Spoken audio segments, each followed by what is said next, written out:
त्यजत्यन्ते कलेवरं तं तमैवेति कौन्तेय सदा तद्भाव भाविता।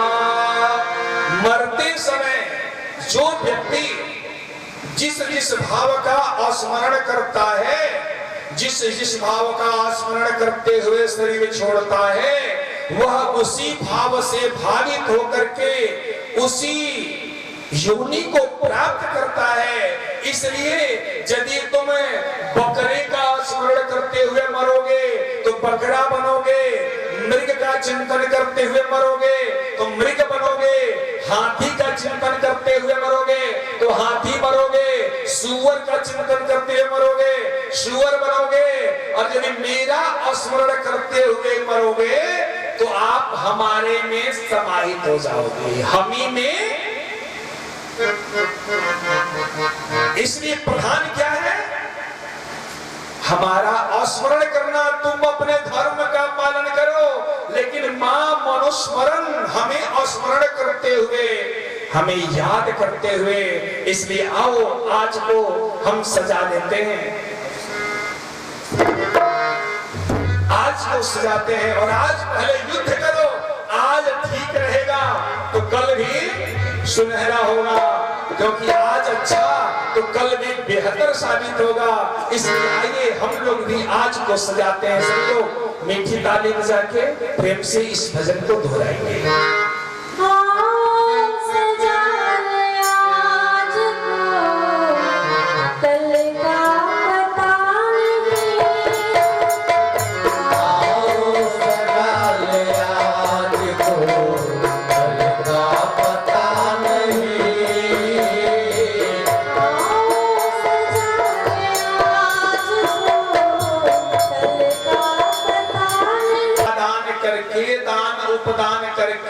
स्वर्ग में भेज सकता है, लेकिन तुम्हारा उद्धार स्वर्ग में जाओगे, वहां की सुख सुविधा को भोगोगे, तुम्हारा पुण्य क्षय होगा, पुनः मर्त्यलोक में आओगे, पुनः जन्म लोगे, पुनः कर्म करोगे, पुनः बेटा बेटी पैदा करोगे और पुनः यहाँ से स्वर्ग में जाओगे और पुनः माँ के गर्भ में। ये आवागमन का जो चक्र है ना, ये चलता रहेगा।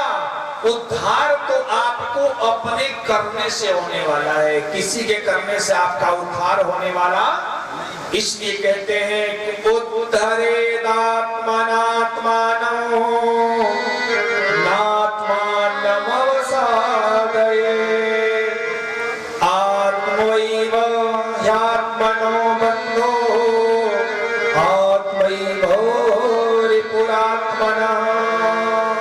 आप ही अपना उद्धार कर सकते हो। इसलिए आप अपना पतन न करो, अपने आप को गिराओ नहीं, अपने आप को उद्धार का प्रयास करो, क्योंकि आप ही अपने मित्र हो और आप ही अपने शत्रु हो। आप अच्छा करोगे तो अच्छा होने वाला है, बुरा करोगे तो दो ही बातें हैं, समय का अभाव है।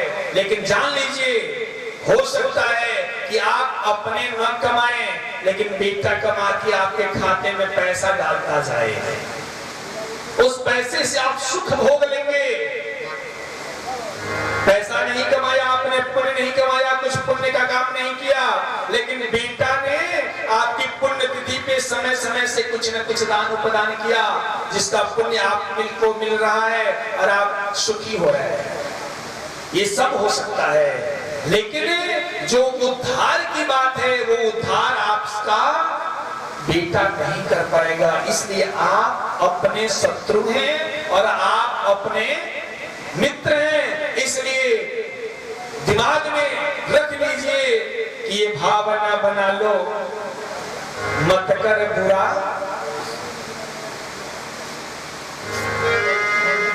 हमेशा ये भावना बना लो कि हमें किसी का बुरा कर सके तो अच्छा करें, हो सके तो सुख पहुंचाएं, लेकिन यदि न हो पाए तो किसी को दुख न दें, किसी के दिल को न दुखाएं, ये भावना हमेशा मन में बना करके व्यक्ति को अपना जीवन व्यतीत करना चाहिए।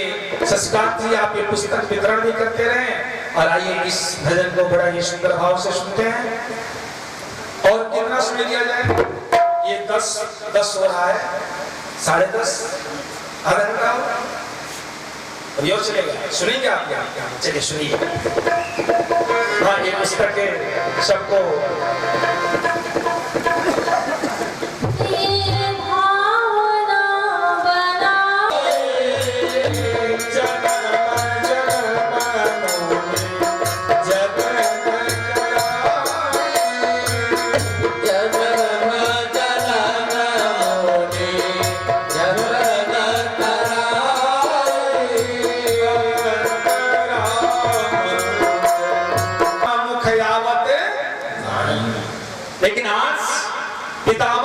सामने मेरे कन्हैया खड़े हैं और कन्हैया को देखते हुए, कन्हैया को याद करते हुए, कन्हैया का गुणगान करते हुए आज हमारे पितामह जी अपने इस शरीर का परित्याग करते हैं। बोले आनंद कंद भगवान के जय। जिसने अपने पिता को सुख पहुंचाया वो इस लोक में भी सुख प्राप्त किया, जस को प्राप्त किया और अंत में परम धाम को, जिसकी चर्चा हम और आप आज कर रहे हैं।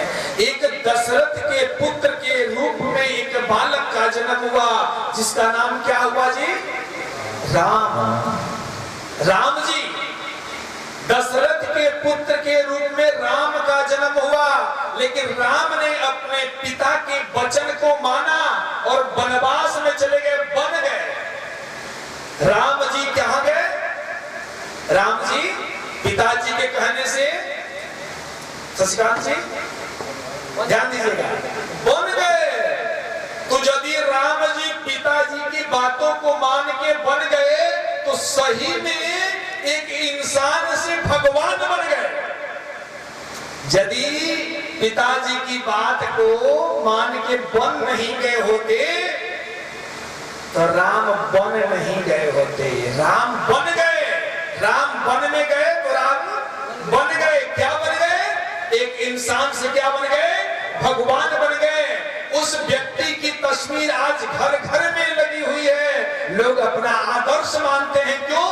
क्योंकि राम जी ने अपने पिता के वचन को, लोगों ने कहा कि पिताजी ने आपको वन भेज दिया, आप उस गद्दी के हकदार हैं। बोले कि पिताजी ने तो हमें वन में भेजा है। अहम ही वचनाग्राह्य पतियमपि पावके भक्षयेयं विसंतीक्ष्णो पतियमपि चारणये। राम ने कहा बन जाने की बात कर रहे हो, पतियमपि पावके, यदि पिताजी कह दें तो मैं 1 मिनट विचार नहीं करूंगा, 1 क्षण विचार नहीं करूंगा, मैं आग में कूद जाऊंगा। यदि हमारे पिताजी ने कह दिया बेटा ये विष है पी लो, उसको 1 सेकेंड में मैं पी जाऊंगा। पतियमपि चारणये, वो कहते हैं बेटा समुद्र में कूद जाओ तो मैं तनिक भी विलंब नहीं करूंगा, मैं समुद्र में। ध्यान दीजिएगा, पिताजी की बात पे विचार नहीं करना है, पिताजी के आदेश का पालन करना है। पिताजी के आदेश का पालन किया राम ने तो एक साधारण अयोध्या में राजा दशरथ के पुत्र के रूप में जन्म लेने वाला राम पुरुषोत्तम राम बन गया। आज उसकी ख्याति इस पूरे संसार में फैल गई। हम चाहते हैं कि माता पिता का निरादर करते रहें और हम राम हो जाएं, लोग मुझे आदर्श माने। क्या कभी संभव है? अरे राम के जैसा करके तो दिखाओ, पितृभक्ति करके दिखाओ। और लास्ट में एक ही बात कहूंगा मैं कि एक और व्यक्ति हुआ जिसका नाम हुआ परशुराम। नाम सुना है आप लोगों ने? वही परशु धारण करने वाला जिसका नाम राम था, लेकिन परशु जब मिल गया भगवान शिव से तो उस व्यक्ति का नाम क्या हो गया? परशुराम। उस परशुराम ने अपने पिता के वचन का पालन किया, क्योंकि पिताजी 3 भाइयों 3 पुत्रों से कह चुके थे बेटा तुम अपनी माँ का गर्दन काट दो। बेटे ने कहा पिताजी ये हमारे बस का। बोले जा तो जड़ हो जा। जड़ हो गया। दूसरा बेटा आया, बेटा काट दे माँ का सर। बोला पिताजी मैं ये नहीं कर सकता, मैं अपने हाथों से अपनी माँ का सर नहीं काट सकता, मैं अपनी माँ के ऊपर हथियार नहीं चलाऊंगा। बोले जा जड़ हो जा। तीसरे बेटे से बोला, तीसरे बेटे ने ना कर दिया, तब तक परशुराम आ गए। बोले बेटा इन 3 बेटों ने हमारे आदेश का पालन नहीं किया, इसलिए वो जड़ हो चुके हैं, क्या तुम मुझे प्रसन्नता दे सकते हो? बोले पिताजी ये शरीर आपका दिया हुआ है, आप यदि आदेश करें तो मैं पल भर में आपको प्रसन्नता दे सकता हूँ, आपको मैं प्रसन्न कर सकता हूँ। बोली आदेश क्या है? बोले अपने इस माँ का सर काट दे। परशुराम जी विचलित हो गए। बोले पिताजी ने ऐसे आदेश दे दिया माँ का सर काटने के लिए। क्षण मात्र विचार किया और तुरंत अपना परश उठाया, अपने माँ का सर, पिताजी का वचन माना और माँ का सर। पिताजी प्रसन्न हो गए। बोले वाह देखो ये बेटा है जिसने अपने पिता के आदेश का पालन किया। रोम रोम से प्रसन्नता झलक रही थी। बोले बेटा आज तूने मेरे हृदय को वो ठंडक दी जिसका कोई जवाब नहीं।